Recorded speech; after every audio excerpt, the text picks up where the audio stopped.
Maria Volkov stood at the window of her small office in Kiev. She was a scientist who studied insects. For 32 years she had watched bugs crawl, fly, and live their tiny lives. But what she saw outside her window that morning in June 1943 was not normal. The sky was dark. It was not dark because of clouds or rain. It was dark because of insects. Millions and millions of locusts filled the air above the city. They moved like a living black cloud that stretched as far as Maria could see. Maria had seen locust swarms before. Every scientist who studied insects knew about these events. But this was different. This was bigger than anything written in any book. The sound they made was like thunder that never stopped. The beating of their wings created a wind that shook the trees below. She grabbed her notebook and ran outside. The air smelled strange, like dust and something wild. Locusts landed on her hair, her clothes, and her hands. They were everywhere. People in the street screamed and covered their heads. Children cried and ran into buildings. Dogs barked and hid under cars. Maria tried to count the insects, but it was impossible. There were too many. She had studied mathematics and knew big numbers, but this was beyond counting. Every second, thousands more locusts flew over the city. They came from the east, moving west like an army in the sky. An old farmer named Petro ran up to her. His face was pale with fear. "Doctor, you must help us," he said. "They are eating everything. My wheat field is gone. In 10 minutes, they ate everything I planted this year." Maria followed Petro to his farm outside the city. What she saw there made her feel sick. The field that had been green and full of wheat was now brown dirt. Not one plant was left. The locusts had eaten every leaf, every stem, every grain. Even the wooden fence posts had bite marks on them. How is this possible? Maria asked herself. She had read about locust swarms in Africa and Australia. She knew they could damage crops. But this level of destruction happened so fast it seemed like magic. More farmers came to talk to her. Each one told the same story. Their crops were gone. Their vegetable gardens were empty. Some said the locusts had even eaten the bark off trees. Old Ivan, who had farmed for 50 years, said he had never seen anything like it. Maria started taking notes. She wrote down what the farmers told her. She tried to measure how fast the swarm was moving. She collected dead locusts to study later, but every time she looked up, the situation got worse.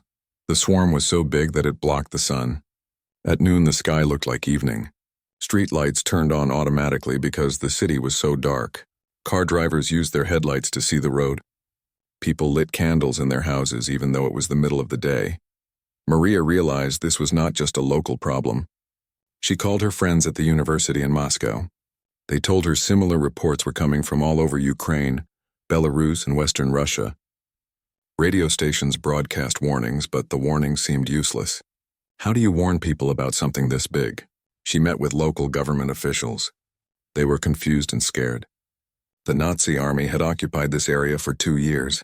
People were already hungry because of the war. Now this natural disaster threatened to starve everyone who was still alive.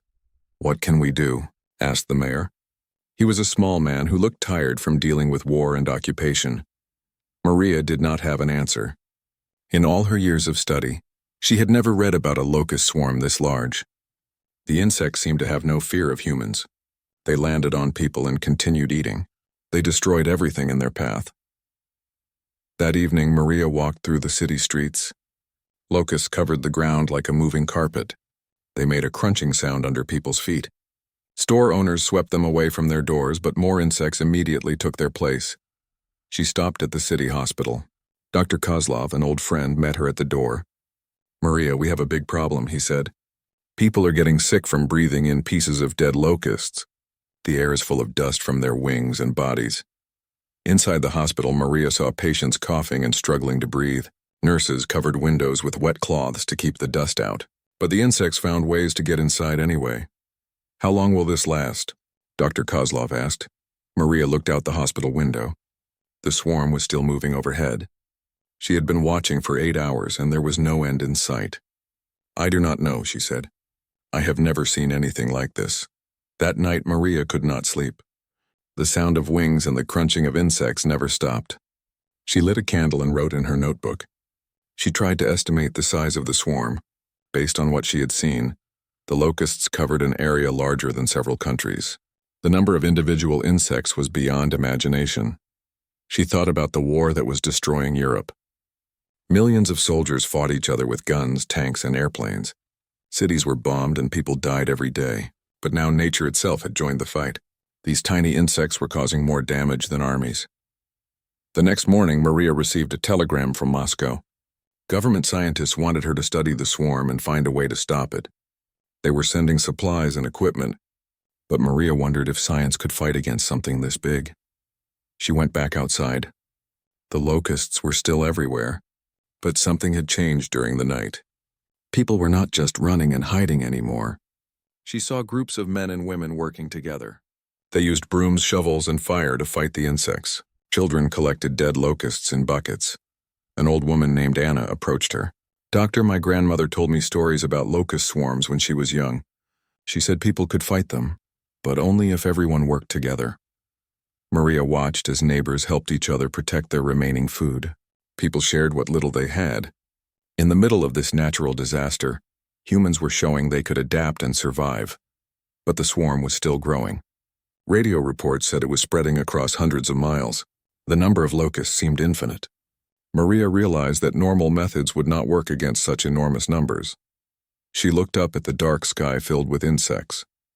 This was bigger than anything humans had faced before, but as she watched people working together in the streets below, she felt something she had not expected. These tiny insects had awakened something powerful in the human spirit. People were angry now and they were ready to fight back. The battle between humans and nature was just beginning. 3 days after the locusts first appeared, Maria received equipment from Moscow. Scientists there wanted exact numbers. They wanted to know how many insects they were fighting. Maria set up her tools and began the impossible task of counting. She used special cameras to take pictures of small sections of the swarm. Then she counted the locusts in each picture and did mathematics to estimate the total. The numbers she calculated seemed wrong. They were too big to believe. Maria counted again. She used different methods. She asked other scientists to check her work. Every time the answer was the same. The swarm contained more than 40 billion locusts. To understand how big this number was, Maria tried to compare it to other things. 40 billion locusts weighed as much as 80,000 elephants. If the locusts were people, they would be more than 5 times the population of the entire world. If they were cars, they would cover every road on Earth. The swarm was not just big. It was organized. Maria watched as groups of locusts moved in perfect formation. They seemed to communicate with each other across vast distances. When one part of the swarm changed direction, the entire group followed within minutes. She set up observation posts around the city. Local people helped her watch and record what the locusts did. What they discovered was frightening. The insects did not move randomly. They had a plan. The locusts sent scout groups ahead of the main swarm. These scouts found the best areas to eat. Then they somehow told the rest of the swarm where to go. The insects avoided areas with little food and focused on places with crops and vegetation. Maria documented how they worked together. When farmers tried to burn fields to stop them, the locusts split into smaller groups and went around the fire. When people used smoke to confuse them, the insects waited until the wind cleared the air, then continued their attack. Young Dmitri, a student who helped Maria with her research, made an important discovery. He noticed that the locusts never attacked certain areas. They avoided places where people burned specific types of wood or where certain plants grew. "Maybe they are not as smart as we think," Dmitri said. "Maybe they just follow simple rules, but there are so many of them that it looks like intelligence." Maria thought about this idea. Ants and bees also seemed intelligent when they worked together, even though individual insects were simple creatures. But the scale of this locust swarm made their group behavior incredibly powerful. The economic damage was becoming clear. Government officials calculated that the locusts destroyed crops worth millions of rubles every day. Entire regions faced starvation. The insects ate not just food crops, but also cotton, wood, and even leather goods. Maria received reports from across Eastern Europe. The swarm had split into multiple groups, but each group was still enormous. One group moved toward Poland. Another went south toward Romania. A third group stayed in Ukraine and continued eating everything in its path. Local officials asked Maria for advice. "How do we fight something this big?" They wanted to know. Maria studied her data. Traditional pest control methods were designed for small infestations. Farmers might spray chemicals on a few acres of crops, but this swarm covered thousands of square miles. There was not enough pesticide in all of Europe to make a difference. She calculated that even if they had unlimited poison, the dead locusts would create another problem. 40 billion dead insects would create a layer of rotting bodies several feet thick across the entire affected area. The smell and disease from so many dead creatures would be dangerous to human health. The military tried to help. Soviet planes dropped bombs into the thickest parts of the swarm. The explosions killed thousands of locusts, but thousands more immediately filled the empty space. It was like trying to stop an ocean by removing buckets of water. Maria realized that normal thinking would not work. They needed new ideas. She started studying the behavior of individual locusts more carefully. She caught live insects and watched how they reacted to different sounds, smells, and lights. She discovered that locusts used chemical signals to communicate. They released special smells that told other locusts where to find food or which direction to fly. These chemical messages traveled through the air and coordinated the movement of the entire swarm. Dr. Petrov, an older scientist who came from Moscow to help, brought disturbing news. "The government is considering evacuation," he told Maria. "They want to move everyone out of the affected areas and wait for the locusts to move on." Maria felt angry when she heard this. "If we abandon our homes, the insects win," she said. "People have lived in these places for hundreds of years. We cannot let bugs force us to leave."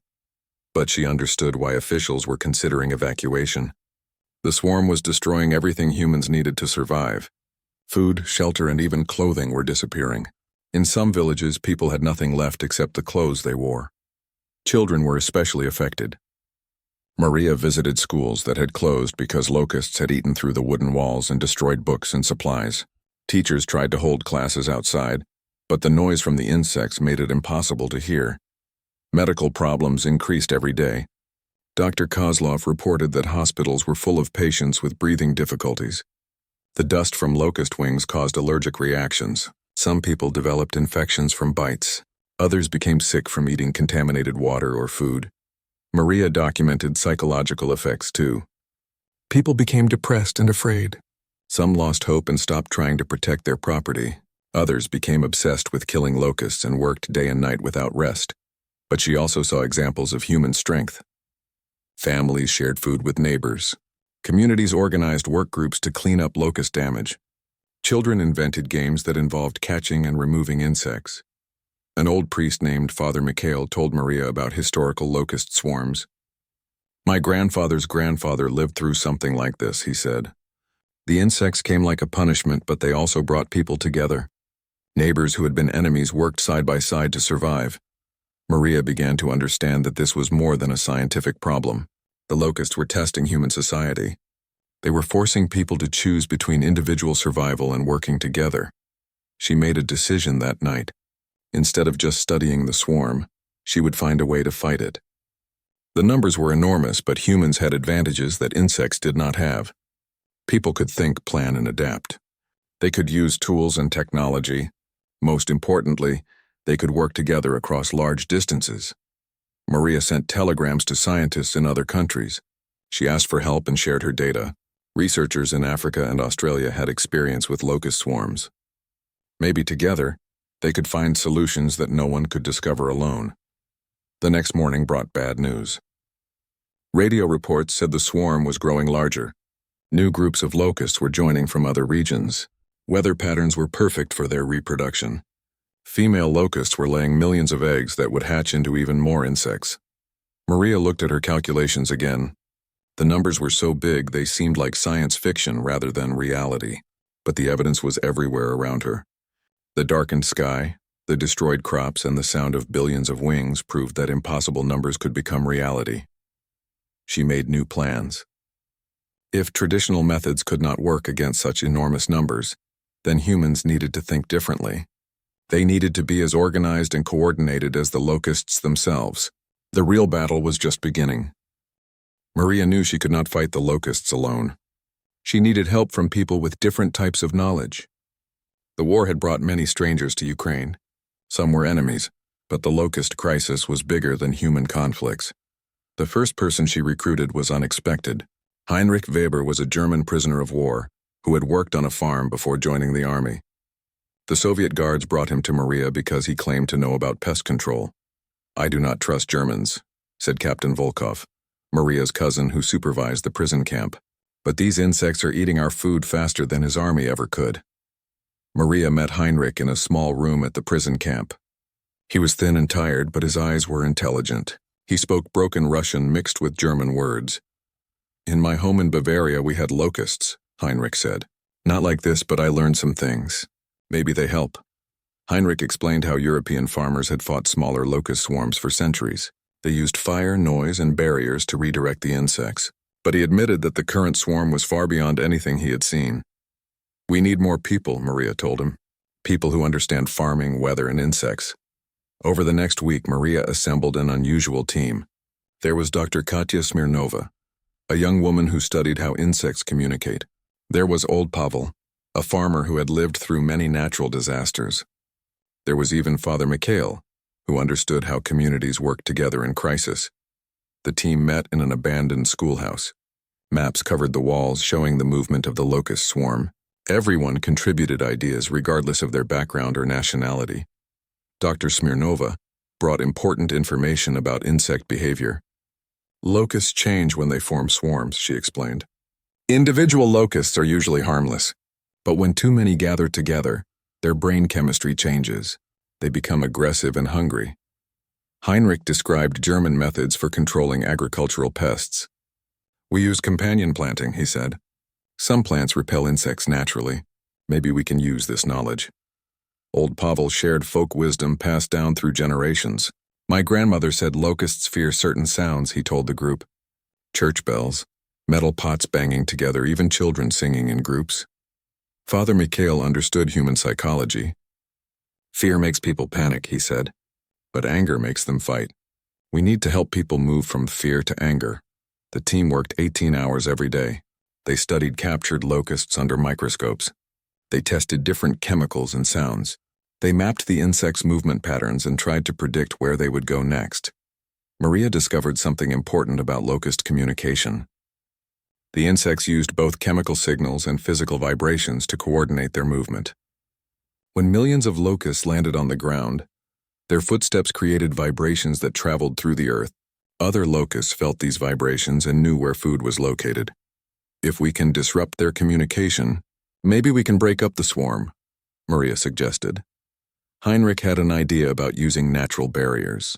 "In Germany, we planted rows of trees that insects do not like," he said. "Maybe we can create corridors to guide the locusts away from important areas." Dr. Smirnova studied the chemical signals locusts used. She collected samples of the smell that attracted insects to food sources. "If we can create a fake signal, we might be able to confuse them," she said. The team's first experiment involved sound. They gathered metal pots, drums, and other noisemakers. When a small group of locusts approached a test field, dozens of volunteers began making loud, coordinated noise. The results were encouraging. The locusts seemed confused by the sound. Instead of landing in formation, they scattered in different directions. "Some flew away entirely. It works, but only on small groups," Maria observed. "We need something stronger for the main swarm." Old Pavel suggested using church bells. "Every village has bells," he said. "If we ring them all at the same time, maybe the sound will travel far enough to affect the big swarm." The team sent messages to villages across the region. They asked local leaders to coordinate bell ringing at specific times. Radio stations broadcast the plan to areas beyond direct communication. The first coordinated bell ringing happened on a Tuesday morning. For 30 minutes, bells rang from hundreds of churches across Ukraine. The sound was so loud that people could hear it from miles away.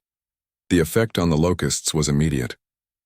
Large sections of the main swarm broke apart. Instead of moving as one massive group, the insects formed smaller clusters. Some groups changed direction entirely. "We did something," Heinrich said with excitement, "but it is not enough." Maria realized they needed multiple approaches working together. Sound alone could not defeat 40 billion insects, but it could disrupt their coordination. Chemical barriers might redirect smaller groups. Physical obstacles could protect specific areas. Dr. Smirnova made a breakthrough discovery about locust reproduction. "Females lay eggs in specific types of soil," she announced. If we can make the soil unsuitable, we can prevent the next generation. The team developed a plan to treat soil with salt water and ash. These materials changed the chemistry of the ground and made it impossible for locust eggs to develop properly. Father Mikhail helped organize community work groups. People from different villages coordinated their efforts. Former enemies worked side by side. Russian peasants, Ukrainian farmers, and even German prisoners shared tools and knowledge.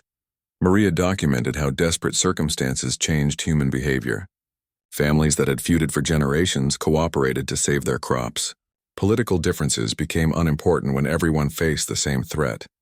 The team's methods slowly improved. They learned to predict where locusts would land next. They developed mobile sound units that could be moved quickly to threatened areas. They created chemical traps that confused small groups of insects. But the scale of the problem remained overwhelming. Even their best efforts could only affect small portions of the massive swarm. The locusts adapted quickly to new obstacles. When humans used fire, the insects learned to fly higher. When communities made noise, the locusts began moving at night when people were sleeping. Heinrich became frustrated with the slow progress. "In war, you can defeat an enemy by destroying their leader," he said. "But these insects have no general to capture." Maria disagreed. "They do have a kind of leadership," she said. "The chemical and vibrational signals that coordinate their movement. If we can find the source of these signals, maybe we can disrupt the entire system." Dr. Smirnova supported this idea. "Swarm behavior depends on information flow," she explained. "Disrupt the information and you disrupt the swarm." The team began studying signal patterns more carefully. They noticed that certain groups of locusts seemed to initiate movement for the entire swarm. These leader groups were not necessarily the largest, but they appeared first in new areas and guided the others. Old Pavel made an observation that surprised everyone. "The insects follow water," he said. "They always move toward rivers and lakes. Maybe that is how they navigate." This insight led to a new strategy. If locusts used water sources for navigation, then humans could create false signals near water. They could use smoke, lights, or chemical attractants to confuse the insects about direction. The team tested this idea near a small river. They created fake water signals using mirrors and chemicals that smelled like lake water. A group of locusts approaching the area became confused and scattered. "We are learning to think like them," Maria said. "But we also need them to think like us." Father Mikhail asked what she meant. "Humans succeed because we share information and coordinate our actions," Maria explained. "We need to do this better than the locusts do. We need to become more organized than they are." The team realized that fighting the locusts required more than science. It required human society to function at a level it had never achieved before. People needed to work together across vast distances, sharing resources and information instantly. As summer continued, the team's methods became more sophisticated. But the locust swarm also grew stronger and more adaptive. The real test of human determination was still ahead. The locust crisis changed everything about how people communicated. Information that used to take days to travel now needed to move in minutes.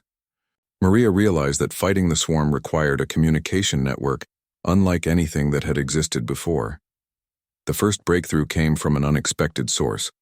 Alexei Petrov was a radio operator for the Soviet resistance movement. He had spent 2 years sending secret messages to coordinate attacks against German forces. Now he offered to use his network to track locust movements. "We have radio operators in villages across 3 countries, Alexei told Maria.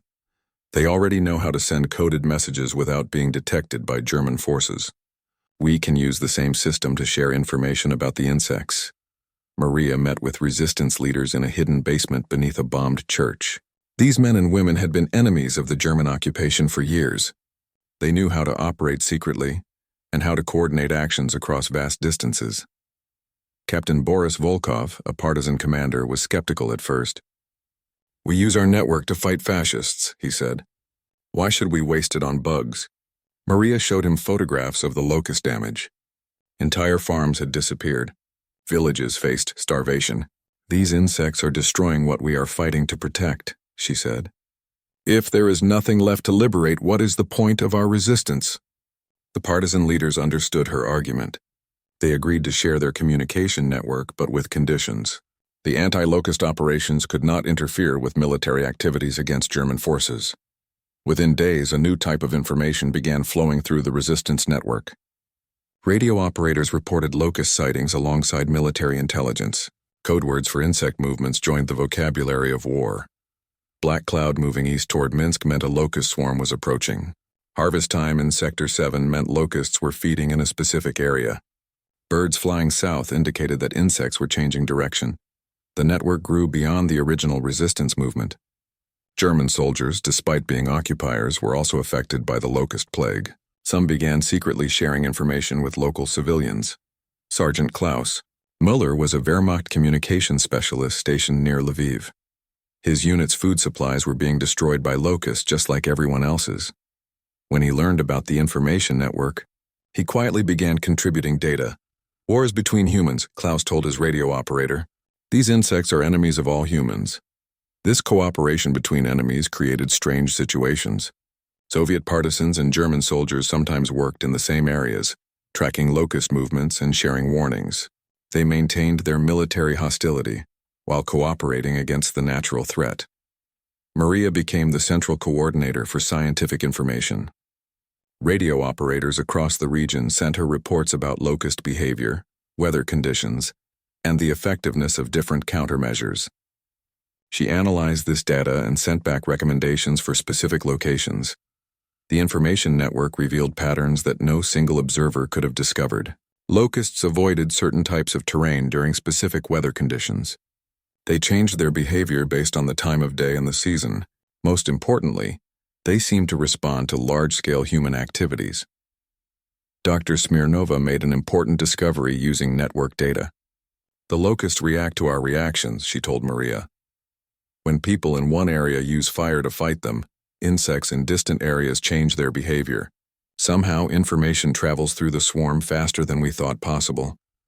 This meant that every human action against the locusts had consequences across the entire affected region. A successful defense in one village might cause problems in another village 50 miles away.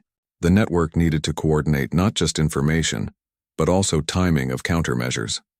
Young Katya Marchenko was a telephone operator in Kiev who became crucial to the communication system. Before the war, she had managed calls for the city government. Now she coordinated messages between radio operators, scientists, and local officials. We need to think like one big brain, Katya told Maria. Each village is like a nerve ending, sending information to the center. But the center must also send instructions back to the villages. The network developed its own language and procedures. Standard reports included locust density, movement direction, weather conditions, and effectiveness of countermeasures. Emergency messages had priority codes that ensured immediate transmission. Father Mikhail contributed by organizing information sharing at the local level. Churches became communication hubs where people gathered to receive updates and report observations. Even people who could not read or write could participate by providing spoken reports. The network faced constant challenges. German forces sometimes disrupted radio transmissions. Bad weather interfered with communications. Equipment broke down and was difficult to replace during wartime. But the most serious challenge was human nature. Different groups had different priorities and loyalties. Military leaders wanted information that helped them fight the war.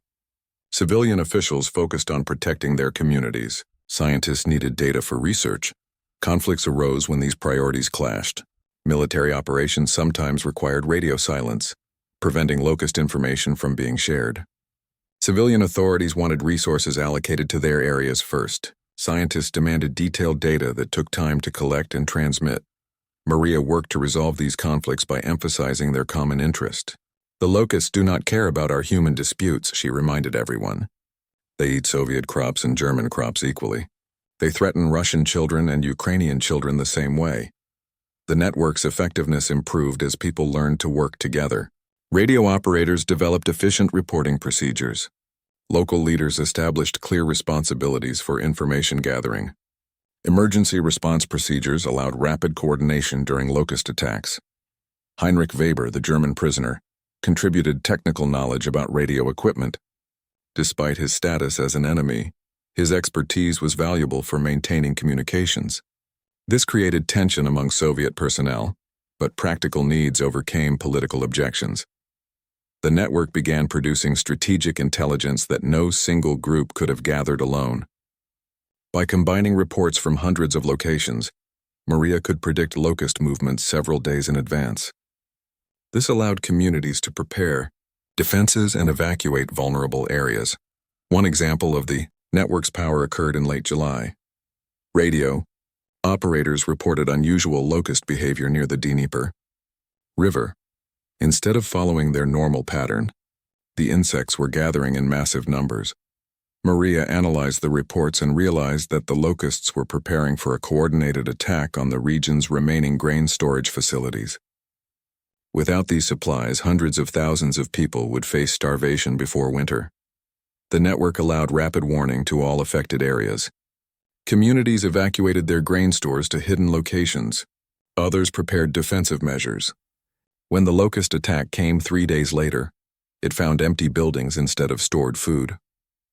The success of this operation proved that humans could outthink the locusts when they worked together effectively.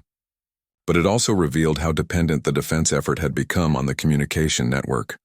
German military commanders began to understand the strategic importance of the anti-locust network. Some tried to disrupt it to weaken Soviet resistance capabilities. Others realized that destroying the network would also harm German interests. Oberst Friedrich Zimmermann commanded German communications in the region. He made a difficult decision to secretly protect the locust information network, even though it also carried resistance messages. If we destroy their ability to fight the insects, we also destroy our ability to feed our own troops, he told his subordinates. Sometimes survival requires cooperation with enemies. This created a unique situation where the locust crisis had temporarily changed the rules of war. Information that saved crops was allowed to flow freely, even between enemies. Military operations were sometimes postponed to avoid disrupting locust defense efforts. The network also changed how people thought about their communities. Villagers who had never traveled beyond their local area now felt connected to people hundreds of miles away. They shared problems and solutions across ethnic, political, and religious divisions. Maria documented these social changes as carefully as she recorded scientific data. The locust crisis was creating new forms of human cooperation that might outlast the immediate emergency. As summer progressed, the network became more sophisticated and effective. But the locusts were also adapting to human countermeasures. The information flowing through the system revealed that the insects were learning and changing their behavior in response to human actions. The real test of the network would come when the locusts made their next major move. By August 1943, something extraordinary was happening across Eastern Europe. Instead of running away from the locusts, people were running toward them. The massive insect invasion had awakened a fighting spirit that surprised everyone, including Maria. The change began in small villages where people had lost everything. When you have nothing left to lose, desperation can turn into determination. Instead of waiting for help from distant governments, communities started creating their own solutions. In the village of Berezina, 70-year-old Anna Sergeyeva organized the first civilian counterattack. The locusts had destroyed her garden, eaten her chicken's food, and even damaged her wooden house. She was angry. "These bugs think they can take everything from us," Anna told her neighbors. "But this is our land. Our grandparents are buried here. We will not let insects drive us away." Anna gathered every person in the village, from children to elders. She divided them into teams with specific jobs. Children collected stones and placed them in piles. Women prepared buckets of soapy water. Men built simple tools from scrap metal and wood. When the next wave of locusts arrived, the village was ready. Teams of people worked together like soldiers in battle. They threw stones to break up swarm formations. They used soap water to make the insects slip and fall. They created loud noises to confuse the bugs. The defense was not perfect. Many locusts still got through and caused damage. But for the first time, humans had fought back successfully against the massive swarm. Word of Berezina's success spread through the communication network that Maria had helped create. Other villages began copying Anna's methods. But each community adapted the tactics to their own situation. Coastal villages used fishing nets to trap flying locusts. Mountain communities created avalanches of rocks to crush ground-based swarms. Forest villages used controlled fires to create barriers. Maria documented these grassroots innovations with amazement. People with no scientific training were inventing pest control methods that worked better than some professional techniques. Desperation was making ordinary people extraordinarily creative. In the city of Lutsk, blacksmith Viktor Malenkov created the first mechanical locust fighting device. He built a large wheel with metal paddles that spun rapidly. When locusts flew into the spinning wheel, the paddles knocked them to the ground where children could collect them. "I make horseshoes and farm tools," Victor explained to Maria.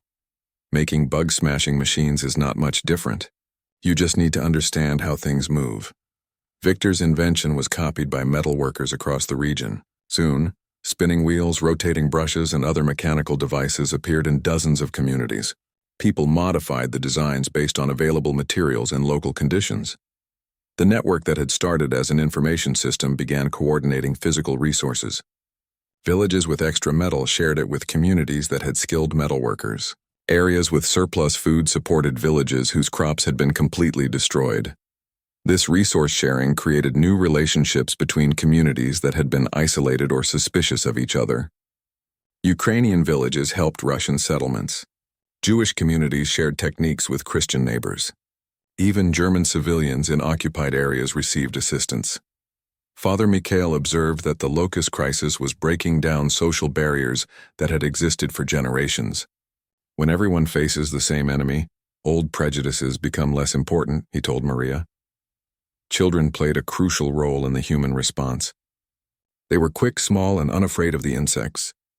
Many families organized children into specialized teams with specific responsibilities. 8-year-old Misha Volkov, Maria's nephew, became famous throughout the region for his locust-catching skills. He could catch flying insects with his bare hands and taught other children his techniques. Groups of children worked together like hunting packs, surrounding and capturing locusts. "The bugs are big, but we are smarter," Misha told visiting adults. "We know they are coming before they know we are here." Women's organizations, which had been weakened by war and displacement, reformed around the anti-locust effort. They organized food sharing, managed temporary shelters, and coordinated care for people injured during insect attacks. Elena Petrovna had been a teacher before the war forced her school to close. Now she organized education programs about locust behavior. She taught people how to identify different types of insects, predict swarm movements, and protect stored food. "Knowledge is our best weapon," Elena said. "The more people understand about these insects, the better we can fight them." The educational effort included practical demonstrations. People learned to build different types of traps, create natural insect repellents, and coordinate group defenses. This knowledge spread rapidly through the communication network. Religious communities contributed spiritual motivation alongside practical help. Churches, synagogues, and mosques became organizing centers for anti-locust activities. Religious leaders framed the fight as a moral duty to protect creation. "God gave humans dominion over the animals," preached Orthodox priest Father Dmitry. "That means we have responsibility to maintain balance when nature becomes destructive." Islamic Imam Hassan al-Ukraini used similar language. "Allah has given humans intelligence to solve problems. We must use this gift to protect our communities and families." These religious messages helped motivate people who might otherwise have felt helpless. The fight against locusts became not just about survival, but about human dignity and purpose. The coordination of human responses reached new levels of sophistication. Maria worked with network operators to create standardized signals for different types of locust attacks. Communities could request specific types of help and receive precisely what they needed. When radar operators reported a massive swarm approaching the city of Zhytomyr, the response was immediate and coordinated. Surrounding villages sent mobile defense teams. Trucks carrying anti-locust equipment arrived from distant areas. Hundreds of volunteers traveled to help with the defense. The battle for Zhytomyr lasted 3 days. The locust swarm was larger than any previously encountered, containing an estimated 8 billion insects. But the human response was also unprecedented in its scale and organization. Defenders used every technique that had been developed over the summer. Mechanical devices disrupted flying formations. Chemical barriers redirected ground movements. Coordinated noise campaigns confused swarm navigation. Most importantly, thousands of people worked together with military-level precision. The results exceeded everyone's expectations. Instead of destroying the city as predicted, the locust swarm was broken into dozens of smaller groups. Many insects were killed or captured, Others were redirected away from populated areas. "We did not just survive the attack," reported Mayor Kovalenko. "We defeated it. For the first time, humans won a clear victory against the locusts." News of the Zhytomyr victory spread across the entire affected region. It proved that massive locust swarms could be defeated by coordinated human action. This knowledge transformed the psychological landscape of the crisis. People stopped seeing themselves as victims and started seeing themselves as fighters. Communities competed to develop the most effective anti-locust techniques. Individuals took pride in their contributions to the collective defense effort.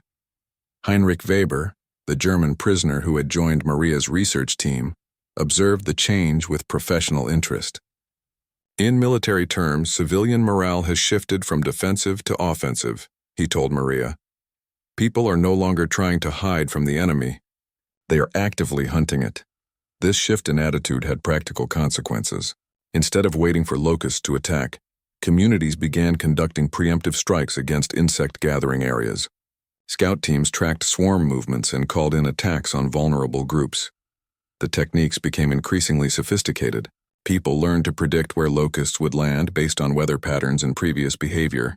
They created mobile response teams that could quickly deploy to threatened areas. Agricultural knowledge proved crucial to these efforts. Farmers understood seasonal patterns, weather influences, and natural pest control methods. Their expertise guided the development of larger-scale defensive strategies. Old Pavel, the farmer who had joined Maria's original research team, became a mentor to dozens of communities. His knowledge of traditional pest control methods provided the foundation for modern innovations. "My grandfather fought locusts with simple tools," Pavel told his students. "We have better tools now, but the basic principles are the same. Understand the enemy, work together, and never give up." The human response continued to evolve and improve throughout the late summer. But Maria's research indicated that the locusts were also adapting to human countermeasures. The insects appeared to be learning from their encounters with human defenses. The next phase of the conflict would test whether human adaptability could stay ahead of locust learning. The outcome would determine whether civilization could survive against nature's most overwhelming numbers.